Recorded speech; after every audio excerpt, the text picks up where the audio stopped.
Hello friends, today I'm going to discuss array list in Java. As we all know, an array is a container object that holds a fixed number of values of a single type. The length of an array is established when the array is created. The length is fixed after creation. A dynamic array is a variable size list data structure that allows elements to be added or removed. Dynamic array overcomes a limit of static array which has a fixed capacity that needs to be specified at allocation. This dynamic array can be implemented by using two methods. One is array list. Array list class implements list interface and it is based on array data structure. It is widely used because of the functionality and the flexibility it offers.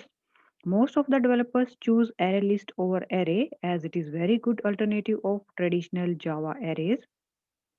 ArrayList is a resizable implementation of the list interface. The limitation of the static array is that it has a fixed length. So when array is full, we cannot add any more element to it. Same way, if there are number of elements get removed from it, the memory consumption would be the same as it does not shrink. On the other hand, array list can dynamically grow and shrink after addition and the removal of elements. The second way to implement dynamic array is a vector. A vector can be defined as a dynamic array that can grow and shrink on its own. It means vector will grow when more elements are added to it and it will shrink when elements get removed from it. The difference between array list and vector is synchronization. Array list is non-synchronized, which means multiple thread can work on array list at the same time. For example, if one thread is performing an add operation on array list, there can be another thread performing remove operation on array list at the same time in a multi-threaded environment. While vector is synchronized, this means if one thread is working on vector, no other thread can get hold of it. Unlike ArrayList, only one thread can perform an operation on vector at a time. Now we know that we can say ArrayList is a part of collection framework and it is present in the java.util package and it implements list interface. Now we'll see the constructors of ArrayList. First constructor is without any parameter. This constructor builds an empty array list. Then this is a second constructor which takes collection as a parameter. So this constructor builds an array list that is initialized with the elements of the collection C. Then third constructor, it takes capacity as a parameter. This constructor builds an array list that has a specified initial capacity which is specified here in the parameter. The capacity is the size of the array that is used to store the element. Capacity grows automatically as elements are added to an array list.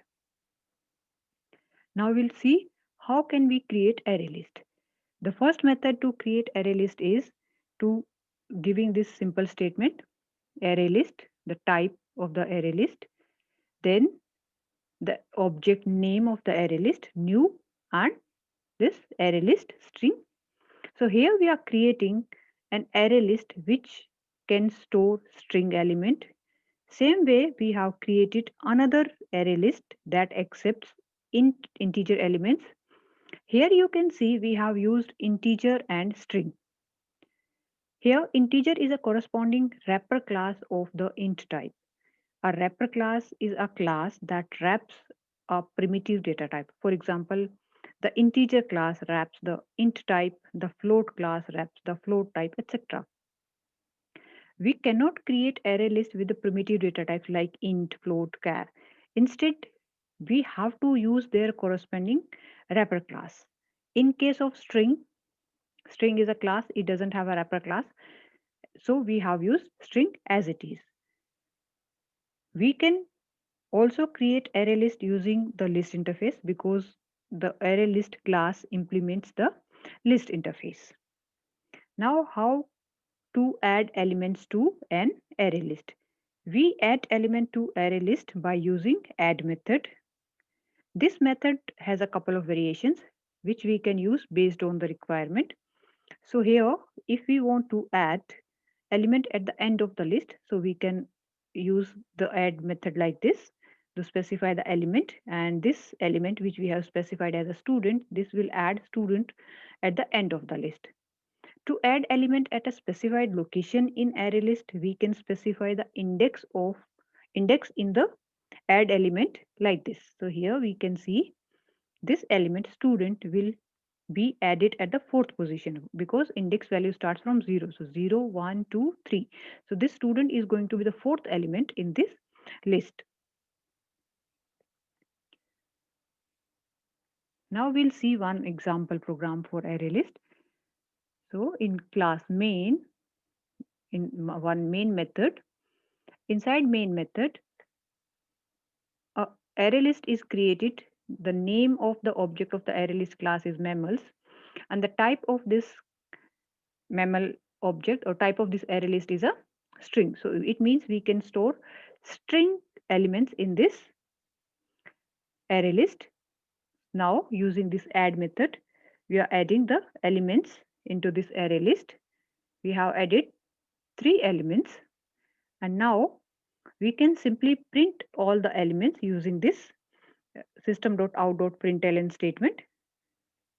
Using the object name which we have specified here, using the array list name, simply we can print all the elements. Then here we have used add method and we have specified index also.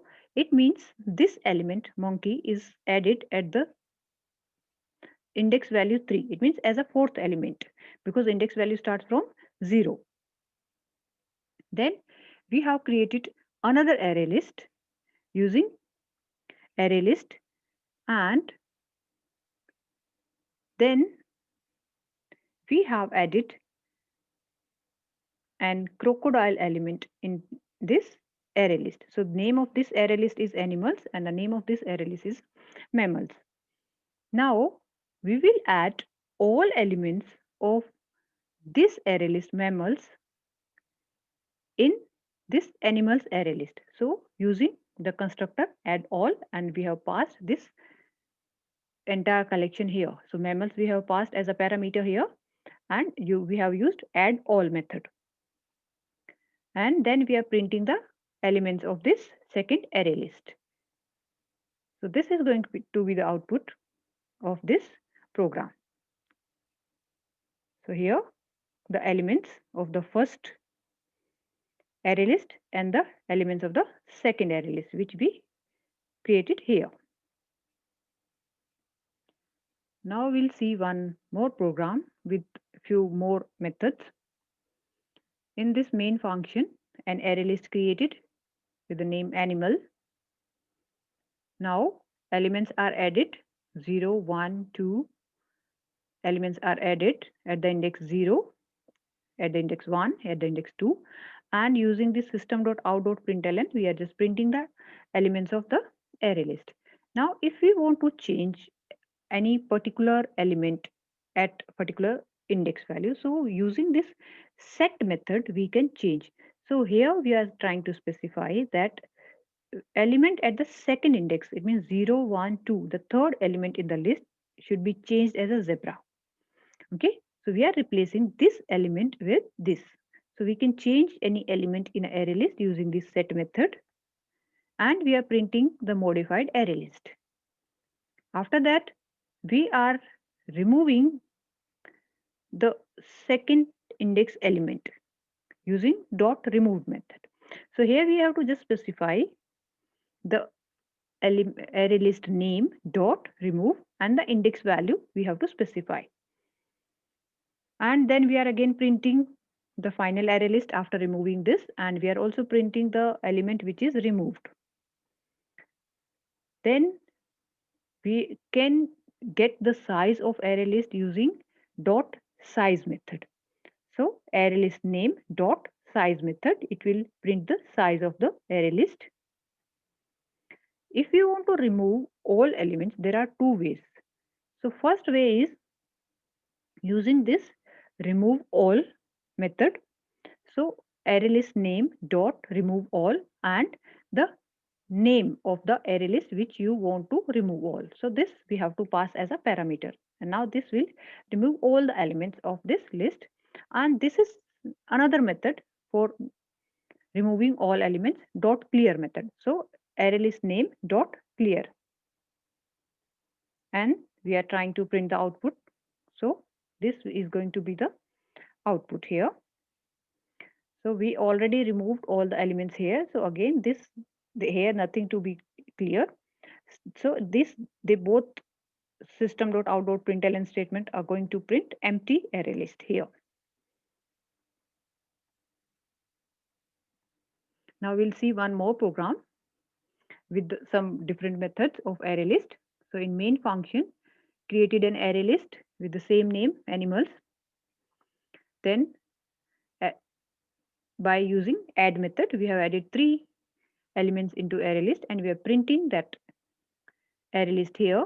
Now, if you want to get any element from array list, so we can use this get method, dot get method, and we can specify the index value here. So this get method we use to randomly access element of any array list, and the index value we have to specify that which element we want to get from the array list. And then we are printing the element at index 0. Then another way to access all the elements is using a for loop. So here we can use a for loop and it should start from 0 till that 1 less than the size of the array list.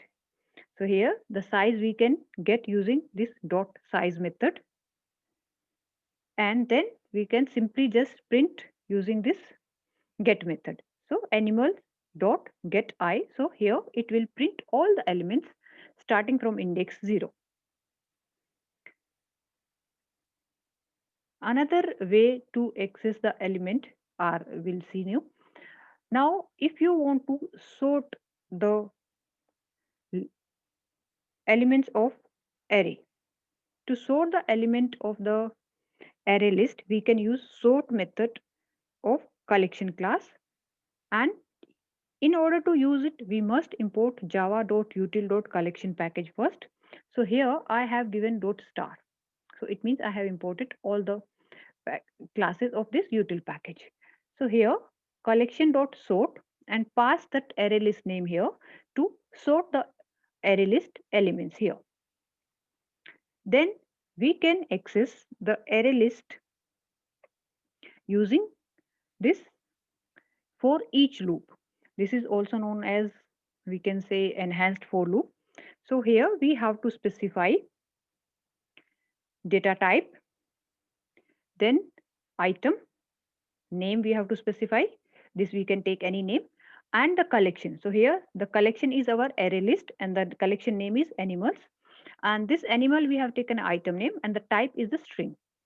So this is a format of enhanced for loop, or also known as for each loop, and this is how we can print all the elements of the array list.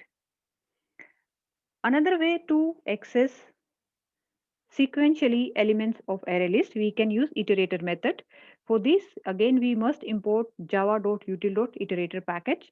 Either you can import all the packages sequentially, or I have used this just dot star to import all the packages here.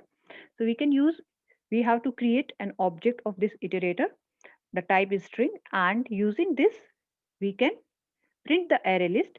This iterator has this has next method which will return the value of the next element in the array list and it will print. Okay, and this way we using this dot next we'll access the next element and all the elements will be printed sequentially. Other than these methods, there are few more methods which are given in the array list. Few of them you can see here. Clone. Clone method is used to create a new array list with the same element size and the capacity. Another method is contains. It will search the array list for a specified element and return a Boolean result. If the array list contains a particular element, then it will return true value, otherwise false value.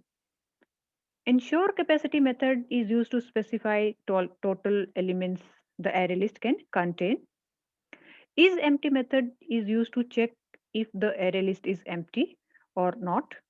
Index of index of method search a specified element in an array list and returns the index of the element.